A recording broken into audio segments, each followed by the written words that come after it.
Hello and welcome to another episode of ReConnect. I'm Kilian and Brian, and joining me today is Brian Vecchi, our field CTO.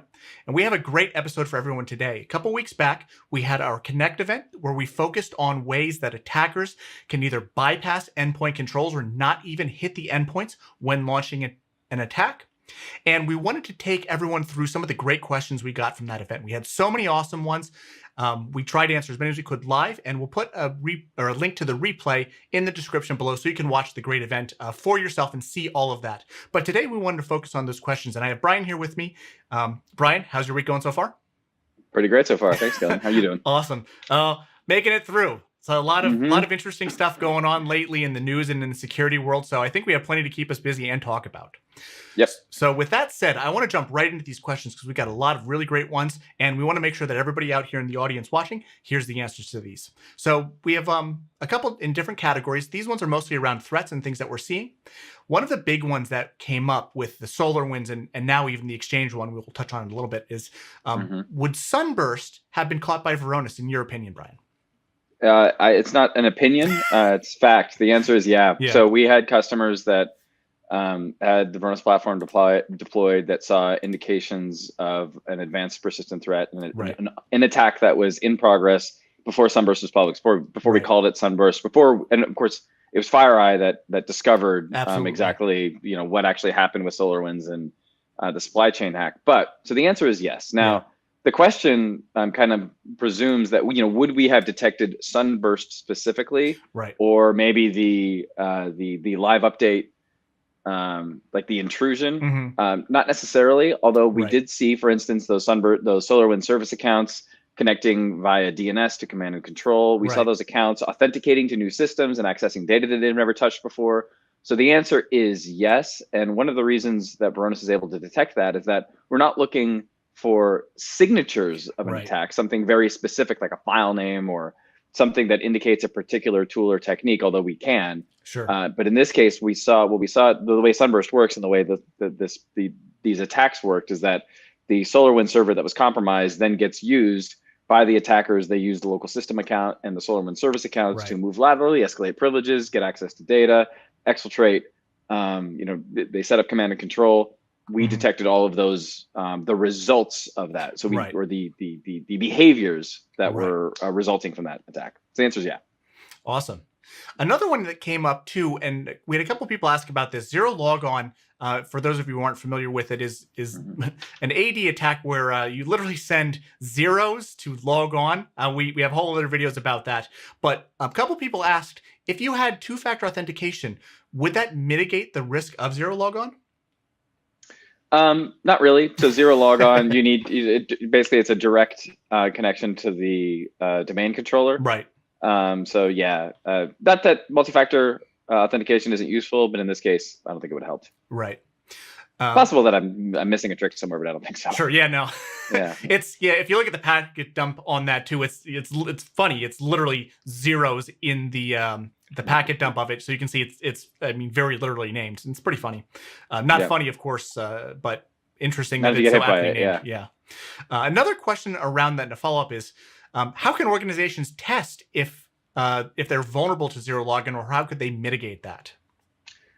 So the same answer. If you haven't patched, and I think there's 2 patches that Microsoft released related to Zero Logon. If you haven't patched or vulnerable, you can mitigate it by patching.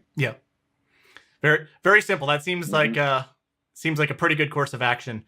And I'd be remiss if I also didn't say, so Varonis is monitoring authentication traffic in an AD, and we've got a threat model specifically to detect Zero Logon now. So that's another way to mitigate the risk. But priority number 1, go patch. Absolutely. A great follow-up to that question as well too is with some of our threat models and our behavior and our learning, we had a couple of people ask, how do you know what behavior is normal for a brand new user, or if we just start monitoring, and how long does it usually take to learn or get that behavior profile down? Fantastic question. Get it a lot when I really start explaining behavior analytics and what Varonis is doing. So it's important to know what's normal for every individual user is different. Like what's normal for me and normal for you are totally different. I access different sets of data. We certainly are peers because we access some of the same data in the same kinds of amounts. And one of the things that Varonis does is it builds baselines and profiles for every individual user, not just the data that we're touching, but the Right. device that you're using, where you're coming from, the amount of data that you touch, we figure out which users are admins or service accounts. Service accounts tend to behave in very regular patterns at specific times of day, things like that. So the answer is, how do we know what behavior is normal? Is because we're looking at behaviors and then analyzing it over time. Right. And we figure out what's normal for users, data, and devices. That's a very simple way to think about it. It's actually a little bit more complex than that. But then the follow-up is a really smart question. How long does it take? Yeah. So a good rule of thumb is kind of 6 to 8 weeks. Sure. For the more advanced threat models. For instance, one of the ones that I talk a lot about is an abnormal amount of access to sensitive data. We're seeing a user that's touching sensitive data that they've never looked at before or haven't looked at in a long time in amounts that we've never seen. That's a pretty subtle threat model because we need to know that the data is sensitive. We need to know what that user normally touches and whether they normally touch this kind of data. Right. So 6 to 8 weeks is a good rule of thumb, although they start becoming really useful and accurate in even 3 to 4 weeks, which is why they're really useful during our risk assessment, which generally lasts about a month. Some threat models, though, are really useful on day one. For instance, we know that the Brian Vecchi account in our case in Azure AD is and on-prem is a human being. Right. And if you install Varonis today and tomorrow the Brian Vecchi account starts opening huge amounts of data and changing the file extension so it looks like I'm encrypting a bunch of data. Like there are threat models that are going to fire right away. Yeah. So the answer is each threat model has a different time it takes before it's generally considered pretty accurate. Almost everything's baked in 6 to 8 weeks, though. Awesome. There was an actually great question. It actually flows pretty naturally from the answer you just gave. Is there a way for Varonis to tell if a remote employee is using their assigned machine or if they're connecting to resources like Teams or Exchange from a different or unusual device? Yeah, so one of the things that we do is we baseline and do what we call an affinity pairing between users and the devices that they use. We don't put anything. There's a question later about kind of infrastructure, but we don't put anything on the device itself. So there's no agent on the endpoint. We're not EDR, we're not antivirus, and a big part of this connect was how attackers can totally bypass what happens on the device. But we see how devices and users authenticate. And we see how they access data. So if we see that, Kilian is always accessing, authenticating, and accessing from a specific device, like we see the host name, because that comes with some of the behaviors that we're monitoring, and nobody else has used that device, Varonis will automatically determine, all right, that's Kilian's personal device. Then if you start using another device, we'll know that you're not using your personal device, although maybe you had a laptop swap or something, and then we'll relearn and re-affinity pair. That happens automatically. But what's really interesting about this question is, well, what happens if, and think of it slightly different scenario. Imagine an admin or somebody else has co-opted somebody else's device. Like I start using your device to access data. That's a little weird. And it's one of the risk factors that goes into, like when we show you an alert, I'll go back to that abnormal access to sensitive data. When that alert comes up, we give you information about the user, the data that's being touched, the timing of the events, but we also give you information about the device that's being used. And if it belongs to somebody else, we're going to highlight that because of that affinity pairing. Makes a lot of sense. And that's pretty cool and pretty tricky. It's unique to us, and it really helps. It's part of lowering the time to detection because if the more risk factors you have, the more useful the alerts are and the more likely that they are that you're going to chase them because the severity will be up. It also jumpstarts your investigation because you're immediately going to ask, like if you see abnormal access to sensitive data or ransomware or something, like where's this coming from? What device is being used? 2 more questions. Did this device touch any data? And if so, what? And was anybody else using this device? So you can start to figure out, you can pivot between the user, the device, the data, and you go back and forth, and it makes the investigation times go way, way down because it's so easy to answer those questions where without us, you're trying to piece that together from multiple sources, if you even have the logging. Got it. Makes a lot of sense. And you've been talking a lot about the threat models. Now, we had a couple questions that are sort of variations on the same type of topic. And they really come down to, is Varonis purely a detective control, or can it function as a preventative control to block anomalous activity, or can it launch a script or some other response from an alert? Yeah, the lots wrapped up in this question, so I'm going to answer in a few different ways. So first of all, you're right. Varonis is absolutely, we put a variety of detective controls in place, let you know when something's going wrong or where you're at risk, right? Just knowing where you've got sensitive data that's exposed, that's a detective control because it lets you understand and it lets you understand something about your environment that you didn't before. The way we can help with preventive controls is we can help make sure that data is only accessible to the people who need to have access to it. There's lots of, like, we did entire connects about eliminating global access, and we did 2 connects. One about eliminating global access automatically. So there's a lot that we go into there. I'd review that one. That one's great. We also did one about identifying, assigning, and involving data owners, which is a great way to have owners be, when they're reviewing access on a regular basis, they're the ones deciding, yep, Brian or Kilian should or shouldn't have access to data, so that the preventive controls can be accurate. So the answer is Varonis can help you put good preventive controls in place. Now, there's another part of that question that said, what about automatically responding? This I would consider less a preventive control and more a corrective control, because you're not preventing somebody from accessing data, for instance, or doing something wrong, but you're trying to correct it when it happens. So the answer is all of the Varonis alerts you can configure individually per threat model or alert type to respond automatically. The most common ways that people do this is if we see somebody behaving like a piece of ransomware because they clicked on a phishing email and now their account is being used to encrypt data, pop off a PowerShell script that'll usually do things like set the user to disabled an Active Directory, kill their Kerberos token or scramble it so that they, even if they're already logged in, they can't go access anything else. And sometimes even disable the NIC on the device that's being used, so that it just totally stops it in its tracks. So that will correct when we detect something. Awesome. Yeah, there was a lot to unpack in that question for sure. Speaking of that, and this is a good kind of segue here, talking about the different ways to configure this solution. We got a number of questions around Varonis configuration and maybe agents or lack of agents. The first big one that we got is, how does Varonis collect auditing information? Does it use an agent on a server or an endpoint? Yeah, so here's the great way to think about this. So the answer is it depends on the behavior, the auditing that we're getting and where we're getting it from. So we don't put anything on endpoints, and when I say endpoints, I mean like user workstations, laptops, things like that. On some on-prem data stores, so you think of a Windows file server or a Unix or an NFS server or Unix file server, something running Solaris or Red Hat or something. There's an agent because there's no way to get data auditing otherwise. If you've ever turned on native auditing in Windows or tried to, it's so resource intensive, it'll break the box. Similarly, we've got an agent for on-prem SharePoint and on-prem Exchange because the native auditing subsystems there are too resource intensive or don't give us all the information that we need. With SharePoint, you end up like killing the SQL database underneath. And with Exchange, journaling and diagnostic is missing a lot of the events that we'd want. So we built an agent that I think this sits on the CAS servers for Exchange and it sits on the SharePoint server to get the information we need. For other types of data stores, you can think about NAS platforms like NetApp or EMC Isilon. There are built-in subsystems that we use. For NetApp, it's something called F-Policy. For Isilon, it's the Common Event Framework, CEE.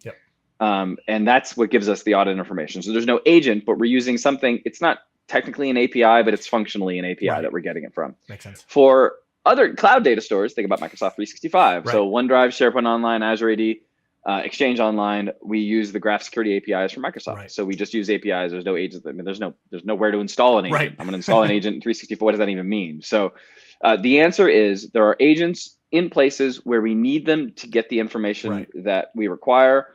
We generally are agentless when there's no need for it. And we don't put anything on the endpoints. That's really key, because somebody hears a security solution and they start thinking auditing, and you start wondering, oh, am I gonna have to put an agent on 5 or 10,000 or 100,000 workstations? That's a nightmare. So we don't do that. Yeah, this is a great follow-up question and a great segue to that. In the event, we talked about being able to detect lateral movement when people are trying to spread out and learn more about the organization. And the question that came up, and this is a perfect follow-up, is since Varonis doesn't have that endpoint agent, how can we detect or catch that lateral movement activity? Really good question. So think about what lateral movement is. I am now connecting to another system. I'm moving laterally in the network using the same credentials that I already have. That's an authentication event. So we generally detect lateral movement through looking at the Kerberos traffic, the authentication traffic in Active Directory. And then the result of a lateral move is generally data access. So we'll see that as well. So if we see, the Brian Vecchi account, suddenly you start to authenticate to systems that account has never authenticated to, because we're getting the IP address and we see the authentication traffic. We will alert, looks like Brian's moving laterally. So another follow-up question to that too, in very similar vein, does Varonis require you to set up a span port on all corporate network switches, or just on the main points for network flow? The answer is none of the above. We're not network monitoring. So we have a central, what we call a data security platform. It's a kind of a server or set of servers that's collecting information from distributed collectors, which are servers that sit generally physically close to the servers that we're monitoring. And in 365, you throw one up in Azure.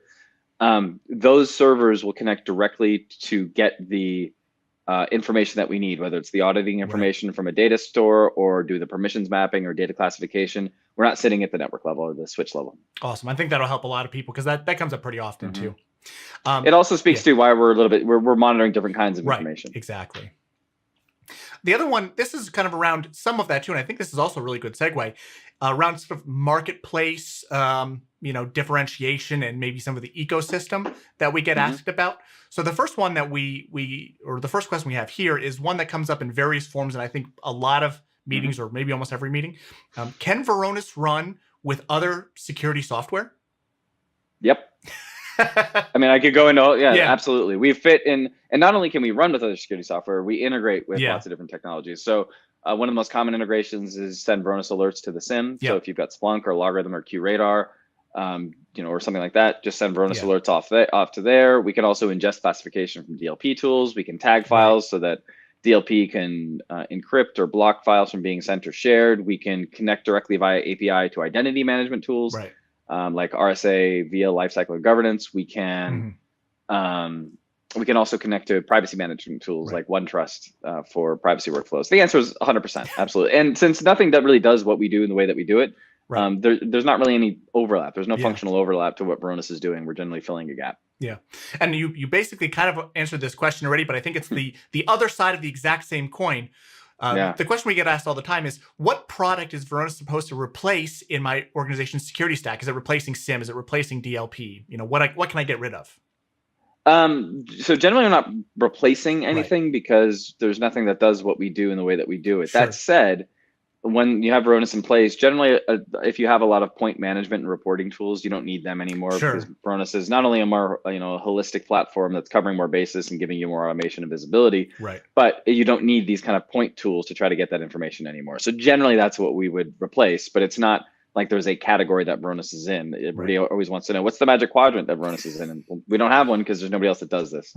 Makes sense. Yeah, that's a big one we get asked all the time. Especially you mentioned with SIEM and DLP and things like that, and we can enhance your investment there. And I think that's the big thing. Okay, so here's another kind of interesting one. Assuming organizations were running endpoint protection on their servers, why would they need Varonis? So first of all, endpoint protection on your servers is great, but it only covers specific things that are happening on that endpoint. And they're generally not looking at things like data access. The endpoint protection on your server has no idea what users have access to, whether they're supposed to have access, whether any of that data is exposed. It's not going to help you clean any of that stuff up.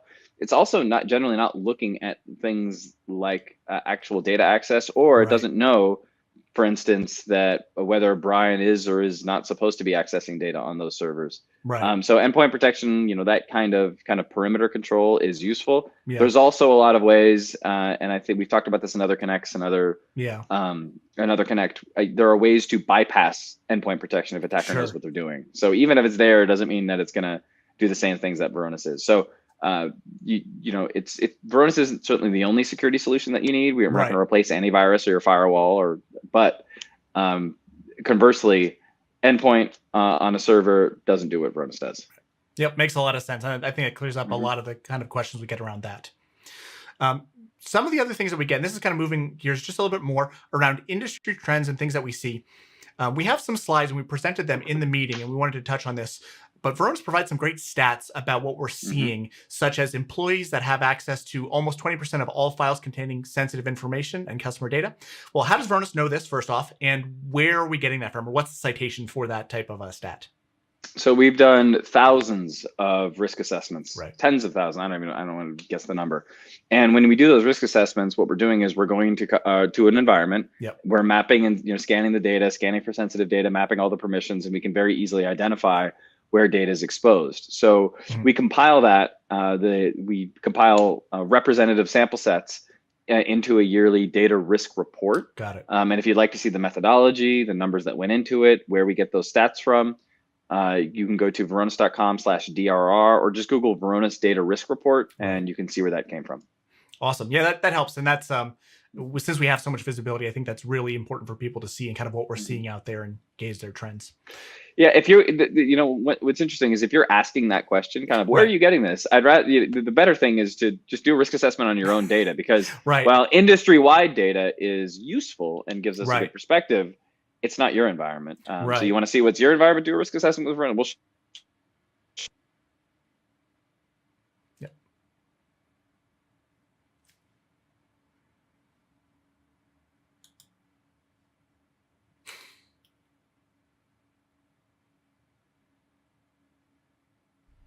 Can you hear me now? My headphones just died.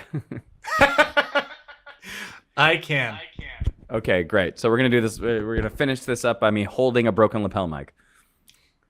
Sounds good. This is the exciting part about doing these interviews. I have two questions. Last ones. Screw it. We'll do it live. Knock it out. Okay. Second to last question.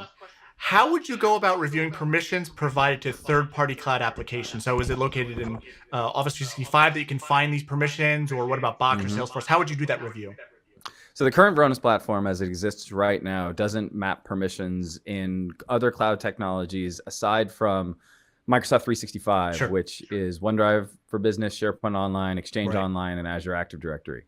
That said, we've had our eyes on other technologies and data stores in the cloud for quite some time. And in order to get support for other data stores like G Drive or Box, there's also applications that, while they're not necessarily data stores, they store a lot of data. Salesforce, GitHub, Slack, things like that. There's also applications like Zoom and Okta that handle connectivity and collaboration and give us a lot of telemetry. So we acquired a company called, the company was named Polarize, and we're integrating into our platform.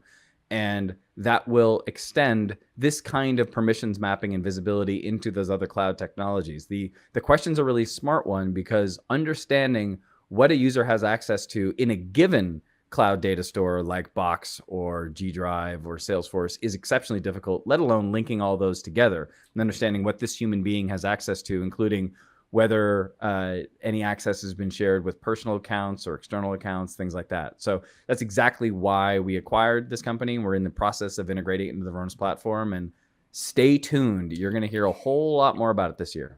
Awesome. Final question. How can a customer reach out to Varonis if they're concerned they might have been part of a security incident or want to check the risk posture? Great question. So go to varonis.com/help. So we can do a risk assessment in your environment, which will show you exactly what we're talking about. We'll also start monitoring behavior. That gets you access to our incident response team as well. So if you believe you've been part of an incident, give us a call right away. We'll get started. We'll get people in your environment, and we'll get technology there that are going to give you a lot more visibility. And that's total. All of that is totally free of charge. So varonis.com/help. Awesome. Thanks so much. Thank you all for watching. We really appreciate it. Thank you, Brian, for taking the time to do this. And hopefully, if you enjoyed this content, please consider subscribing. We always enjoy that. We have more content coming out all the time. And of course, throw us a like if you did think this was a great video. That really helps. And if you leave us a comment, we always read them and we always appreciate it. So thank you all for watching. Thank you, Brian. And we'll talk to you all again soon.